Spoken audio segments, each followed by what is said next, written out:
Assalamualaikum warahmatullahi wabarakatuh.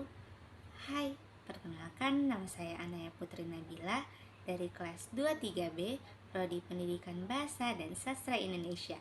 Di sini saya akan menjelaskan materi tentang teori mimetik. Pengertian mimetik. Istilah mimetik berasal dari bahasa Yunani, mimesis yang berarti meniru, tiruan atau perwujudan. Secara umum mimetik dapat diartikan sebagai suatu pendekatan yang memandang karya sastra sebagai tiruan atau pembayangan dari dunia kehidupan nyata. Mimetik juga dapat diartikan sebagai suatu teori yang dalam metodenya membentuk suatu karya sastra dengan didasarkan pada kenyataan kehidupan sosial yang dialami dan kemudian dikembangkan menjadi suatu karya sastra dengan penambahan skenario yang timbul dari daya imajinasi dan kreativitas pengarang dalam kehidupan nyata tersebut. Pengertian mimetik menurut para ahli. Plato mengungkapkan bahwa sastra atau seni hanya merupakan peniruan atau mimesis atau pencerminan dari kenyataan. Aristoteles, ia berpendapat bahwa mimesis bukan hanya sekedar tiruan, bukan sekadar potret dan realitas, melainkan telah melalui kesadaran personal batin pengarangnya. Raverzet berpendapat bahwa mimesis dapat diartikan sebagai sebuah pendekatan yang mengkaji karya sastra yang berupaya untuk mengaitkan karya sastra dengan realitas atau kenyataan. Analisis puisi kupandang kelam yang merapat ke sisi kita pada teori mimetik. Pembahasan. Karya ini menceritakan tentang kehidupan sepasang suami istri yang mau hanya si suami sajalah yang didatangi oleh kematian.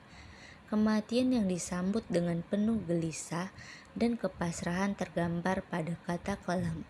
Kematian ialah suatu hal yang tetap menjadi sebuah nasib milik masing-masing. Kematian itu pasti datang kepada setiap makhluk yang bernyawa. Terlihat pada bait pertama, beliau menggunakan kata ke sisi kita, tetapi hanya si kupandang sajalah yang sebenarnya mampu menghayati kematian yang datang padanya. Suasana kematian sedih sendiri itulah yang tergambar dalam bait pertamanya. Bait kedua, beliau menggambarkan seseorang yang sedang menunggu datangnya kematian, yang sebenarnya tidak ditunggu pun pasti akan datang tanpa janji terlebih dahulu. Saat kematian itu terlihat semakin dekat, dengan penuh gelisah sang istri bertanya, "Kenalkan ia padamu?" Dan sang suami hanya menjawab dengan penuh rasa gelisah dan terbata-bata. Kemudian sepi terbata-bata menghardik berulang kali. Bait ketiga, Pak Sapardi menyebutkan kematian yang sudah di depan mata, hampir sampai di sini. Diwakilkan dengan bayang-bayangnya pun. Dilanjutkan dengan kata, "Jangan ucapkan selamat malam."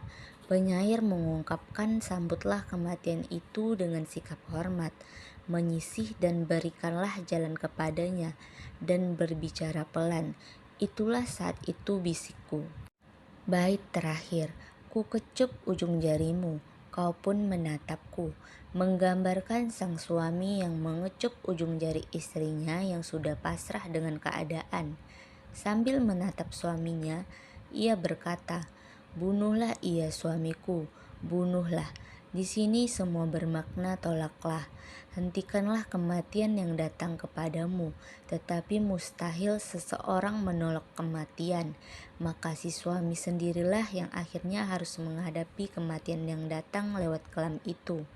Di sini kita dapat mengetahui bahwa kematian yang digambarkan oleh Pak Sapardi sebagai sebuah kesendirian, suasana kelam sedih sunyi. Kematian itulah yang bisa pula dihayati oleh orang lain. Sekian dari video saya. Wassalamualaikum warahmatullahi wabarakatuh.